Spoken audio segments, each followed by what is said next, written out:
சக்கரவர்த்தி இவர தெரியாத ஆளே இருக்க மாட்டீங்க. ரொம்ப ஃபேமஸான ஆக்டர். 1000 படத்துக்கு மேல நடிச்சிருக்காரு. 1945 உசிலம்பட்டியில பிறந்திருக்காரு. வேலை பார்த்த இடம் பார்த்தீங்கன்னா, சப் இன்ஸ்பெக்டரா வேலை பார்த்துருக்காரு போலீஸ். அதன் பிறகு 4 வருஷம் சதர்ன் ரயில்வேலயும் வேலை பார்த்துருக்காரு. அதுக்கப்புறம் சினிமா துறையில வரணும்னு ஆசைப்பட்டுருக்காரு. கன்னடத்துல புட்டினுக்கு ரைட்டரா ஃபர்ஸ்ட் வேலை பார்த்துட்டு இருந்திருக்காரு. டீம் புரொடக்ஷனான திருப்பூர் மணி இவரை ஃபர்ஸ்ட் கன்னட படத்துல தான் நடிக்க வச்சாரு.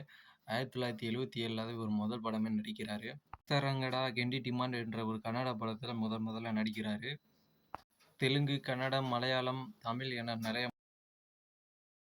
அவரோட லாஸ்ட் படமும் 1000வது படமும் முனி தான். அதில் லாஸ்டா 2007 ரிலீஸ் ஆயிருக்கு. அவர் லாஸ்டா நடிச்ச படம் 1000வது படமும்.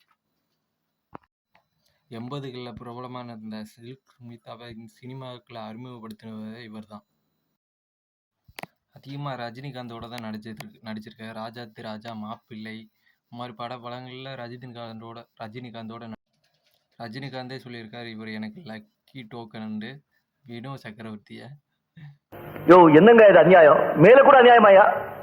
சும்மா கன்னு மாதிரி கருப்பு போயில மாதிரி வச்சிருந்த உடம்ப இந்த கிழவன் செஞ்ச வினோ சக்கரவர்த்தி காமெடியாகவும் வில்லனாகவும் நடிச்சிருக்காரு. வில்லனா ஏற்ற முகமும் இருக்கு, காமெடிக்கு ஏற்ற முகமும் இருக்கு. ரெண்டு முகமும் ஒரே மாதிரி ஓங்கி மிதிச்ச பூமிக்குள்ள போயிருவேன். மாப்பிள்ளடா அவன், திருட்டு ராஸ்கோல். என் வீட்டுல கணக்கு எழுத வந்த பையன். வாயை மூடி பேசும். அவர் லாஸ்டா நடிச்ச படம் அதுதான். அதுக்கப்புறம் உடல்நிலை குறைவா 2 வருஷம் ஆஸ்பத்திரியிலே இருந்தாரு.